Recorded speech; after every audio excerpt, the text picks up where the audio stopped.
I used to think that ghosts were just stories meant to keep kids from wandering at night. I don't think that anymore. I live just outside a small town in the countryside. Quiet, isolated, and surrounded by woods so thick they swallow the sunlight before evening.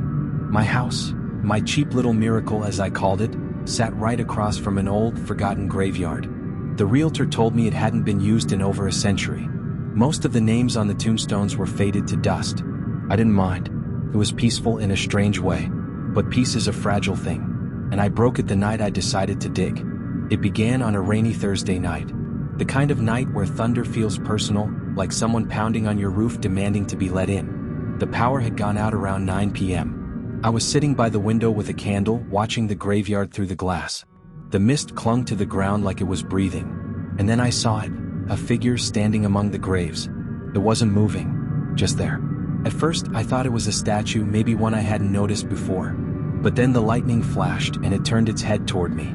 I stumbled back, knocking over the candle. The flame died instantly, plunging the room into darkness. When I looked again, the figure was gone. That night, I barely slept. Every creak of the floorboards sounded like footsteps, every gust of wind like a whisper. When morning came, I convinced myself I'd imagined it. Maybe it was a shadow. Maybe I was just tired. Then around noon, I heard digging. It came from across the road, the graveyard. When I looked, I saw a man in a dark coat, bent over a grave with a shovel. The way he moved, it wasn't right. Jerky. Uneven. I yelled, "Hey, what the hell are you doing out there?" He didn't stop. Didn't look up. So I went over. By the time I crossed the road, the man was gone, but the grave was freshly disturbed. The name on the headstone was almost gone, but I could still make it out. Elias Roque, died 1873. I don't know why, but I brushed the dirt away from the grave, and as I did, I saw a piece of cloth. Old, blackened, almost like part of a sleeve. Then something small and sharp scraped my palm. A rusted iron ring embedded in the soil. The moment I touched it, the air grew colder. I swear I heard whispering, dozens of voices, faint and close. I dropped the ring and ran back home. That night, I woke up to scratching. Not from the walls. From underneath my bed. It wasn't fast or desperate.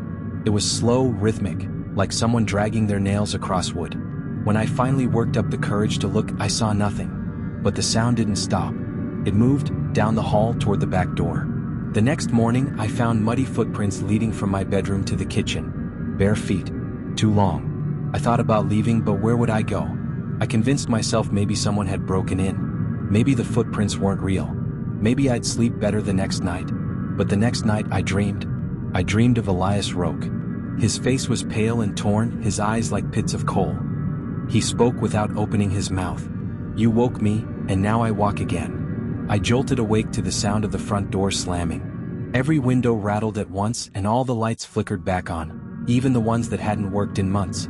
And standing at the edge of my hallway was that same figure from the graveyard. What? Mud dripping from its sleeves. Its head tilted like it was listening to something behind me. Then it smiled.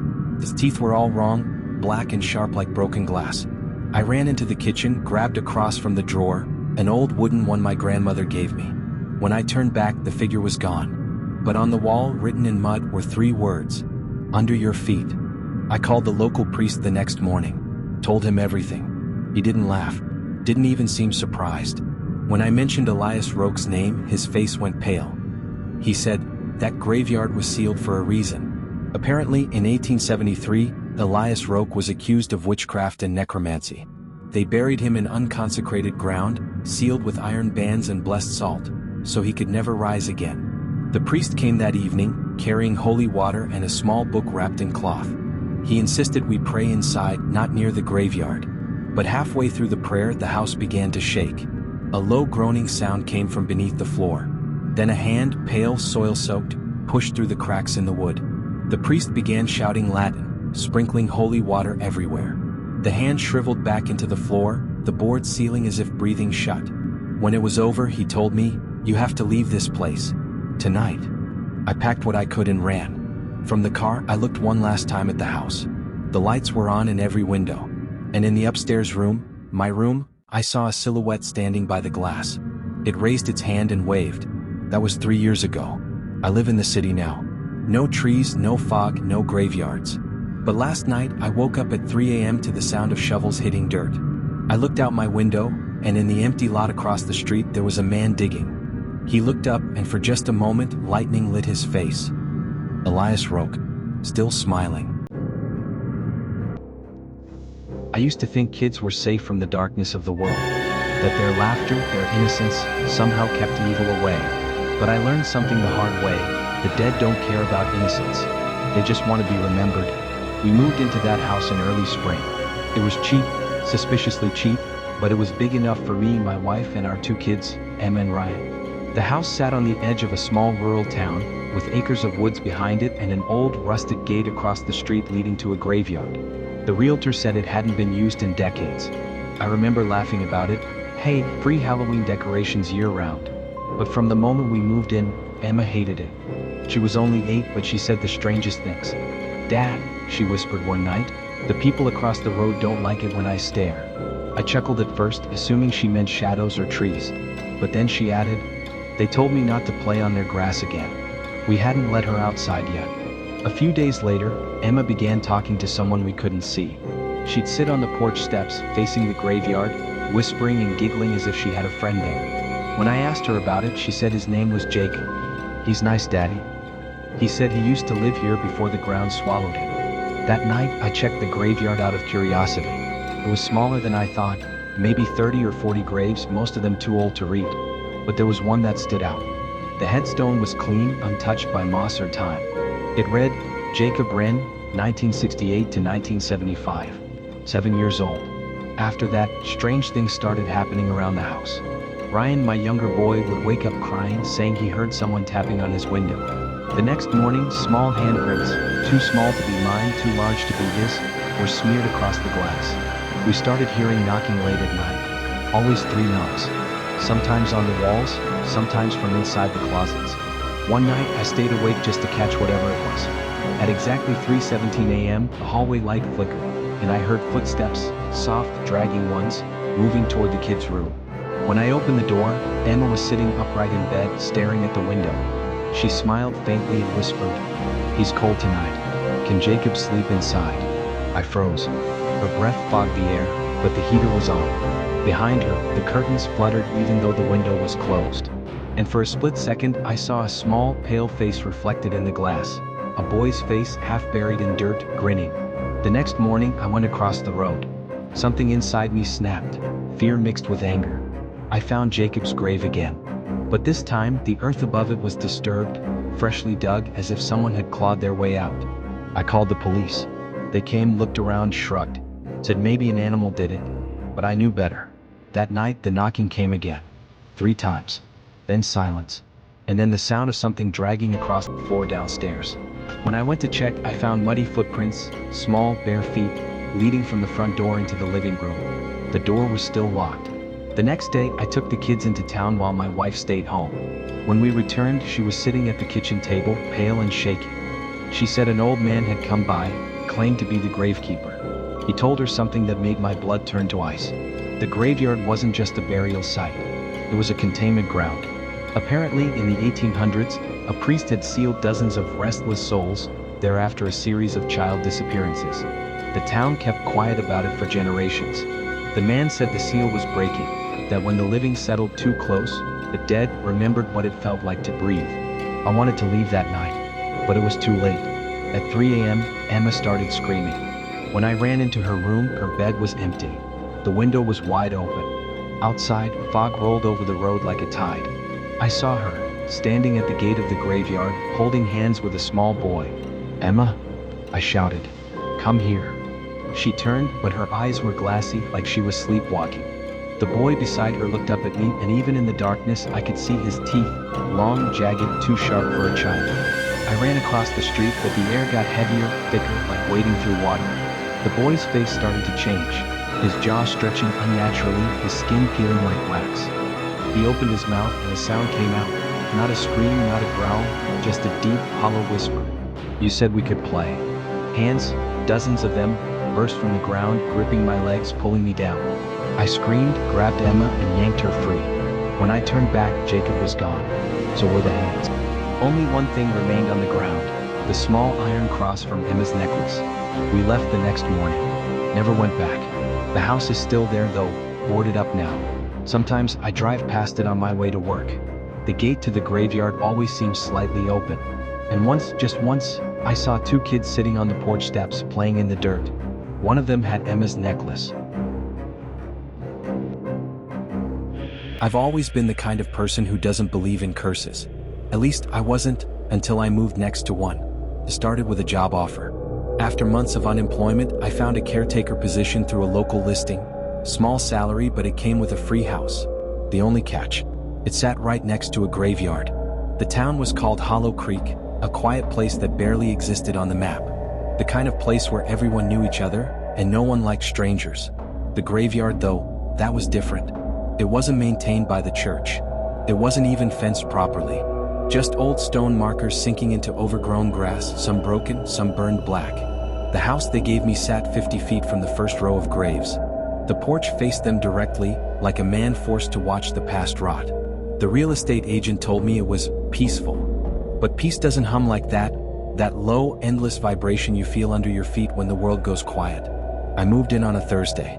By Saturday, the first body showed up. They found her at dawn, a teenage girl named Sarah Milton, missing for 3 days.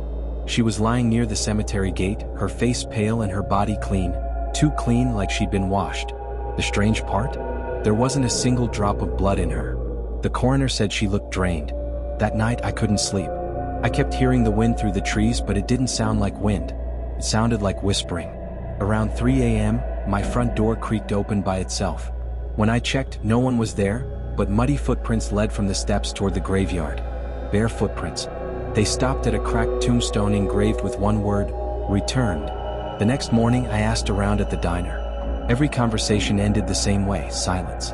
People looked away like I'd said something dirty. Finally, an old woman sitting by the window said, "You shouldn't stay there. The graveyard remembers names." When I asked what she meant, she told me the story. Back in 1952, Hollow Creek had a flood. Dozens of bodies washed out of the cemetery. The church said they reburied them all, but some were never found.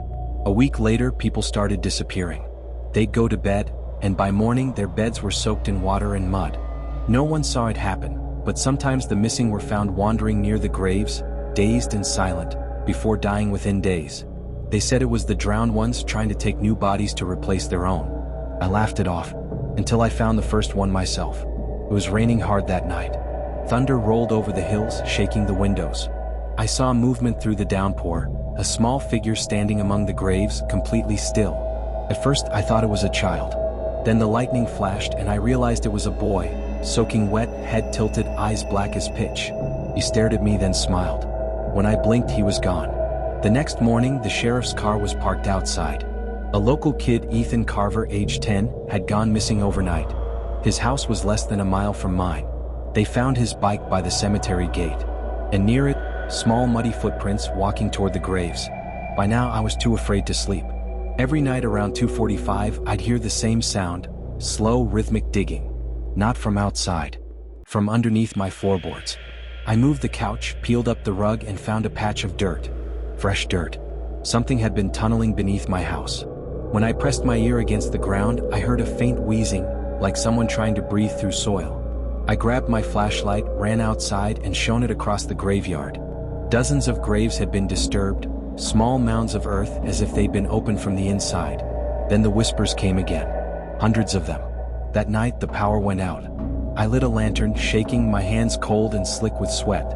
Outside the window, I saw figures moving between the graves, thin, pale shapes swaying unnaturally, their faces slack, eyes empty. They moved toward my house in silence, dragging something behind them. When lightning struck, I saw it, a body. A man's body. They dropped it on my front lawn and stood still, waiting. Then one of them lifted its head. And I saw Ethan's face. But it wasn't a boy's face anymore. His mouth was too wide, his skin stretched and torn. His voice came out like a wet hiss. "It's not deep enough." The other figures started digging. In my yard. With their bare hands. I backed away, grabbed the cross from the wall, the one left by the previous caretaker, and shouted until my throat bled. They froze. Every one of them turned their heads at once. Then one by one they began to sink back into the earth. The ground swallowed them whole. When the sheriff came the next morning, the lawn was spotless. No footprints, no body, no sign of a struggle. He looked at me like I was insane. Said there hadn't been a sheriff's department in Hollow Creek for 20 years, just a volunteer group. That's when I realized, the man standing in front of me wasn't the sheriff I'd seen before. He was the same man in a photo I found in the old caretaker's room, dated 1973. And he was smiling. "You're doing a fine job," he said. "The dead stay quiet when you tend them right." He tipped his hat and walked back toward the graveyard, fading as he crossed the gate. I left the next day. Or at least I tried to. The road out of town twisted in ways I didn't remember. Every turn brought me back to the same rusted gate. By the third loop, I stopped the car and got out. There, by the first grave, was a fresh tombstone.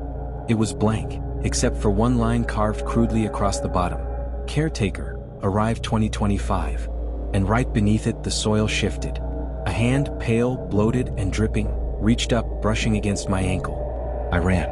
But sometimes, even now, when I dream, I can still hear that shovel digging. Slow, deliberate, waiting for my name to be carved next. If you survived this story, prove it. Hit the like button and comment how you feel. Don't forget to subscribe to help us keep creating trembling stories for you.